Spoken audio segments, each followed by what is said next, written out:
again, this is Chris Report, and he assured me that since Simon's down in Boulders. Folks, this is Chris Wyatt reporting from South Africa.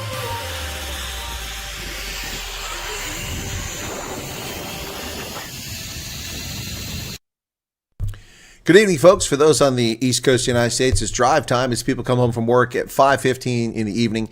For folks in South Africa, it's midnight and then some. Welcome back to the program.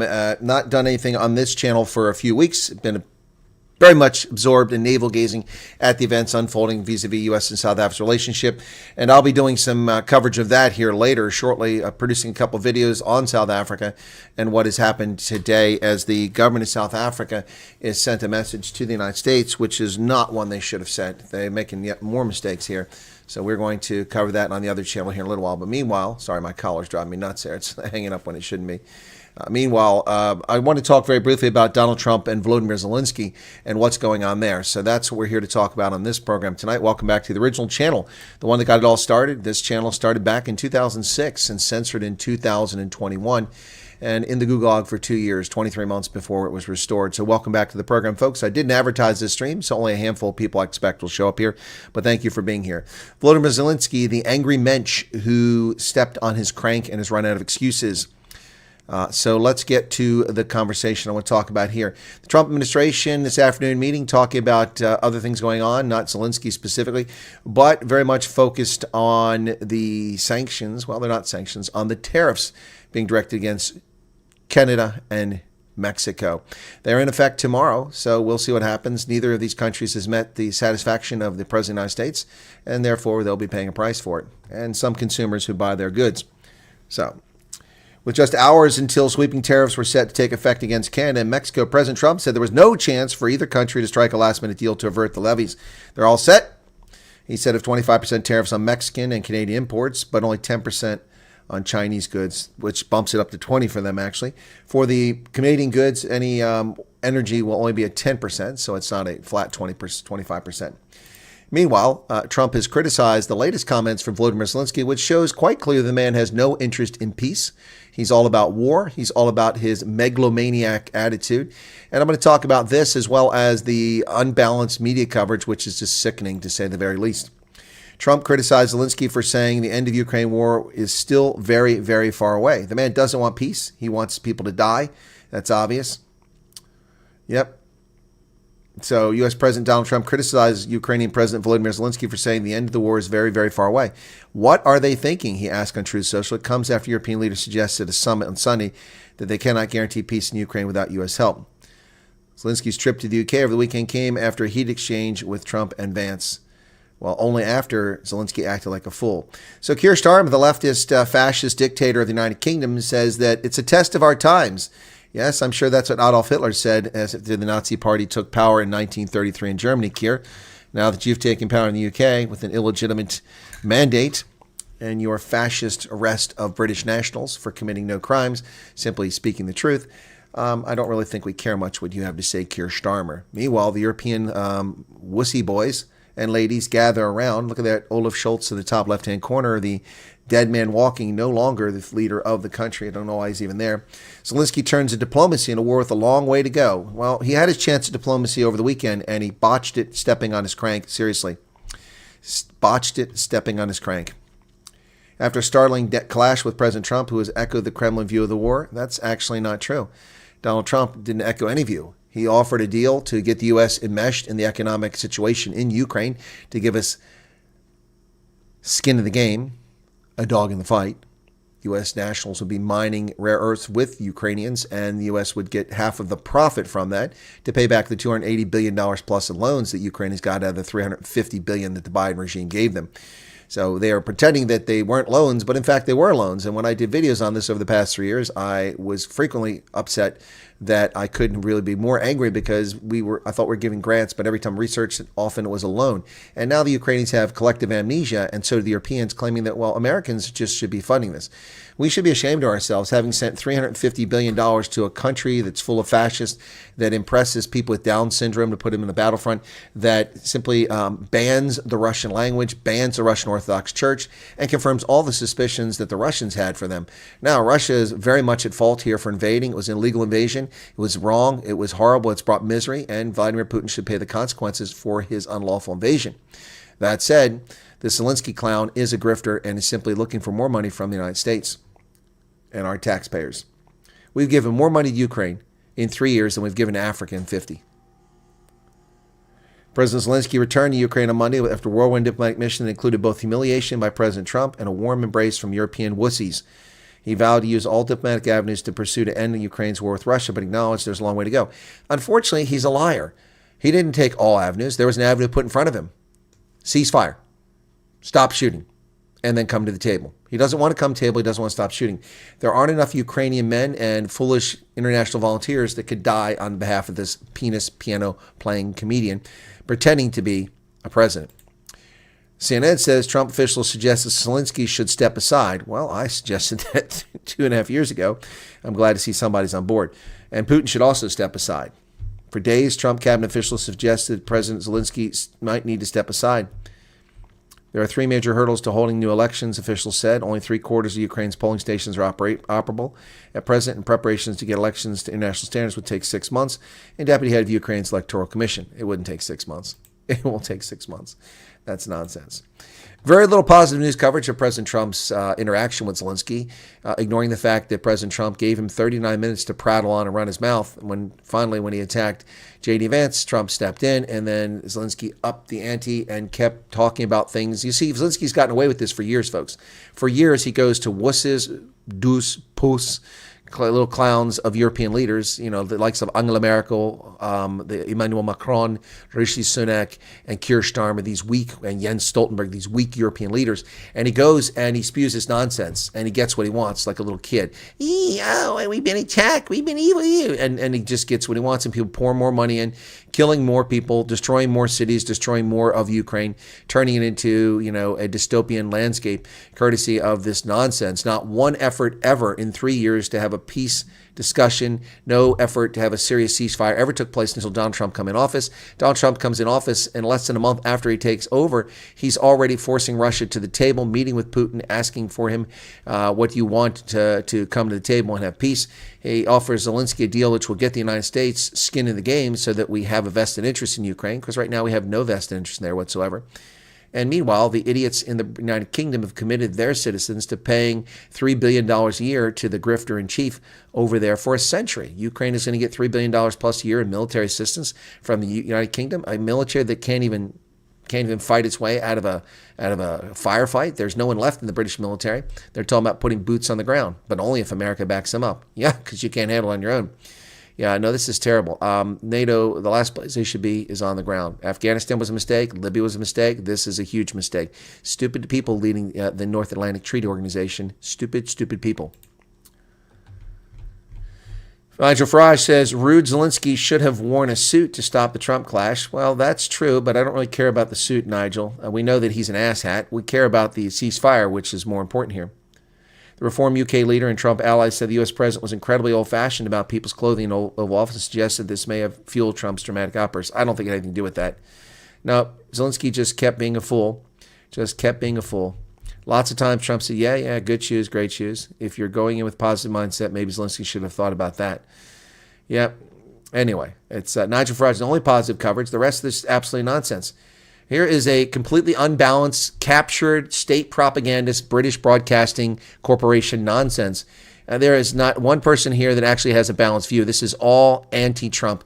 It never should have happened. Americans are frustrated by Trump-Zelensky's spat. So Anna Faghi and Max Matza, neither of whom must be British based on those names, says the shocking blow-up between President Trump and Ukrainian President Volodymyr Zelensky at the White House continues to ripple across the globe. The extraordinary scene saw Vice President Vance accused Ukrainian president of being disrespectful, while Trump urged him to make a deal, or we're out.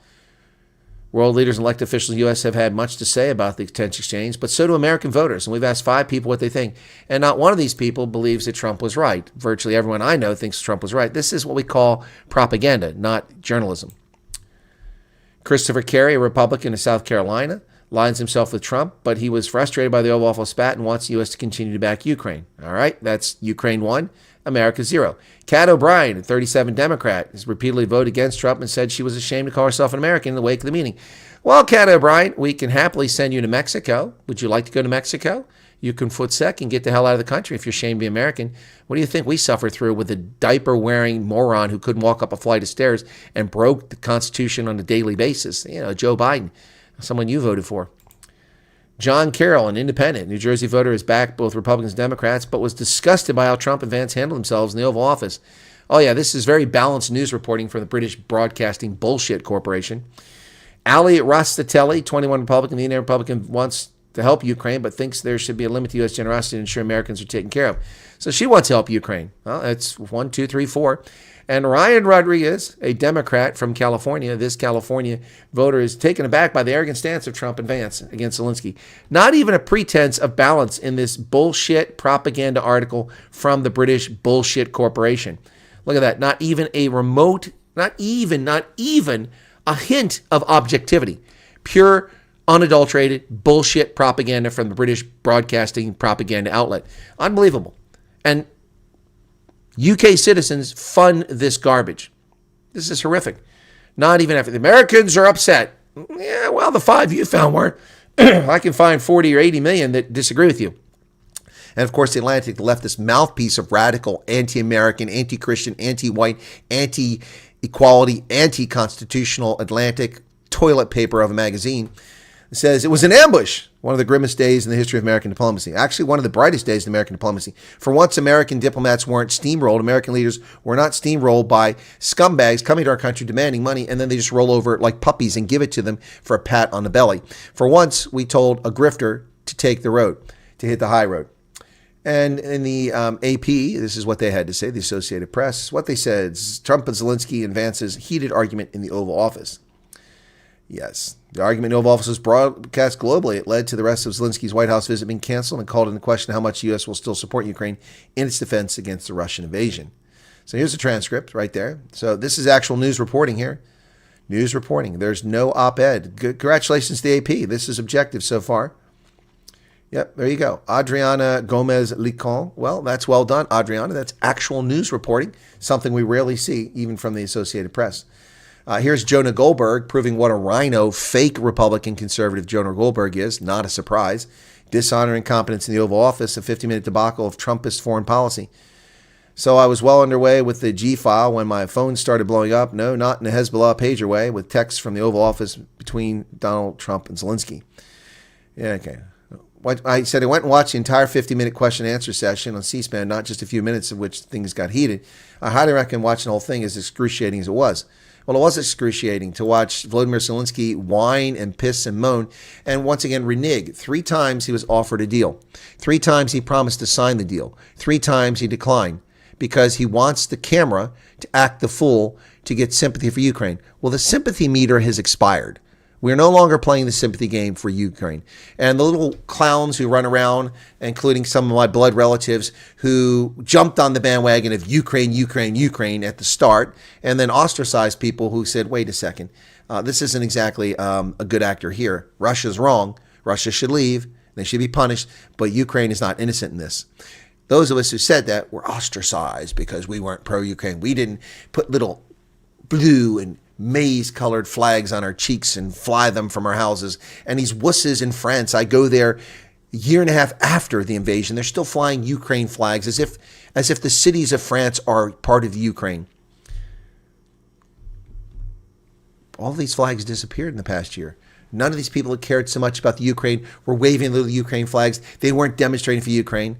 And now they suddenly are. Not because they love Ukraine, but because they hate Trump. Just like the frauds in January of 2017 who marched on the Capitol and pulled out fake bloody tampons and behaved like total asses, Madonna and all these other clowns, while little kids were out there on that day. They didn't care about women's rights. They've never come back to have another march about women's rights. They hated Donald Trump. It's misandry. They hate Donald Trump for what he stands about. He's not a wussy. He's not a beta male. And they hate that. They hate a man who stands up for being a man. And they falsely attribute things to him. They lie about him, about his relationship with his daughter. They lie about what he said with Billy Bush in the van. They lie about everything Donald Trump's about because they fear a balanced relationship between men and women, a balanced foreign policy that's based on rational decisions, not the whims of the left. And this is what the problem is. And Lech Walesa from Solidarity, From Poland, 1980? Former president of Poland? Where the hell did they dig him up? What's he, 85 now? Lech Walesa feels important to stick his mouth into the conversation. It's unbelievable. Lech, if you're so in tune with Ukraine, so concerned about their welfare, you can volunteer and go to Ukraine and fight on their behalf instead of running your mouth. Lech Walesa's lost all credibility. He lost a lot of it when he served as president, but he's lost even more. Lech Walesa expresses horror and distaste at Trump's treatment of Zelinsky. The ex-Polish leader who won Nobel Prize for pro-democracy efforts compares meeting to a communist interrogation. Oh my God, what a total fraud. What a total fraud. We all fell for Lech Walesa in 1980 just because he stood up to the communists, but he's a commie himself. He's a socialist. He's a unionist. He loves that nonsense.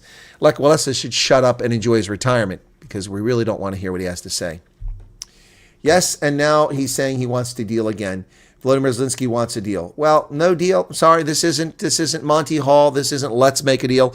All right, so we'll give you $2 billion if you take what's behind curtain 1, or you could take curtain 2, but what's behind curtain 3? You don't know. Volodymyr, which curtain will you choose? Monty Hall, let's make a deal. We are making no deals with this scumbag. None whatsoever. Yep. So, that's the bottom line. That is what is going on tonight. And I just wanted to share that on a live over here on the channel, which we haven't done in a while. So let me say to everybody in the chat. I'll answer some of your questions very quickly here, and then we're going to wrap this stream up. I've got to make some videos on South Africa for the other channel. Jareth the Haman says, just popping in to say hi. Thank you very much. Charles Van Alson's here. Emil Therd is here. JP Dreckmeyer, Light Rain. Will this mean even more Canadian finger slip? Does this mean more Canadians at my Costco? It'll mean more Canadians at your Costco. Yep. They already make up 50% of it. No doubt. No doubt. They come across that border from Vancouver. It's a crap load of money that would still solve the ESCOM problem in one night. Yeah, exactly. He's given the offer 3 times. He turned it down. Now suddenly he wants to deal again. No. So they keep talking about it was a setup in the Atlantic. It was a setup. It was a setup by the Brits, by Keir Starmer, and by Zelinsky, and by the Europeans to try to hoodwink America into supporting this murder and death and destruction. No, we didn't fall for it. Make a deal. We didn't fall for it. Yeah, exactly, Charles. Why must Trump and Vance show respect in their own house? See, this is the problem. These are constructionists. These are constructivists. They believe that constructivism is the way that international relations are done. It doesn't work. It doesn't work. What war has the United Nations stopped? What war has the United Nations prosecuted? None. None. What peace has the United Nations brought about? None. United Nations peacekeeping missions never end. They only end when people are chased out of the country. There are exceptions. Namibia is one. But we're still in Cyprus. We're still in Israel with UN missions. We're still in the Congo 30 years later with UN missions. Liberia mission is still ongoing, but it's almost gone. It just never ends. Yep, he wants to deal again. Well, that's going to be enough of Volodymyr Zelinsky. We've had our fill of that clown. All right, folks. Why is my chat not... Hang on, my chat's not working over here. I'm trying to refresh it. There we go. Okay. Oh, it's not... Okay. Just an aside, many Ukrainians fought on the Nazi side. They were called... Yes, no wonder the Russians don't have an affinity for them. Grandfather's Ukraine, the first thing thought was stupid Slavs conned into killing each other. Brother war. Yeah, exactly. Globalist puppet, long gone are the days when he was a world's sweetheart who performed a piano. Exactly. Exactly. The Russians were the communists who oversaw the Ukrainian famine, so you know they don't have an affinity for them. Yeah, no, lots of blood to go around. But we are not going to participate anymore, thank goodness. After $350 billion, we're out. And Zelinsky doesn't want peace. The media running around acting as if it's peace. It's as comical as watching the sad situation unfolding in South Africa. It's unbelievable. Unbelievable. So it's just unbelievable. I don't know what to tell you, folks. It's just really sad to see this nonsense happening. All right, going to wrap it up here. Thanks for popping in for the short broadcast on the original channel. I'll be back on the other channel for my sunrise edition later tonight. But in the meantime, I've got a couple of videos to produce to talk about the events of today in South Africa. And thank you all for being here. Cheers, and thanks a lot. Appreciate it. Be sure to hit the like button if you don't mind. And we'll catch you on the other channel, the bigger channel now. So where is my closing video? I don't use this very often, so I have to go find things. There's the opening. Okay, where's the closing video? This would be a closing video here. And I don't see it. All right, I'm just going to put the art up. All right, catch you guys later. Thanks a lot. Bye-bye.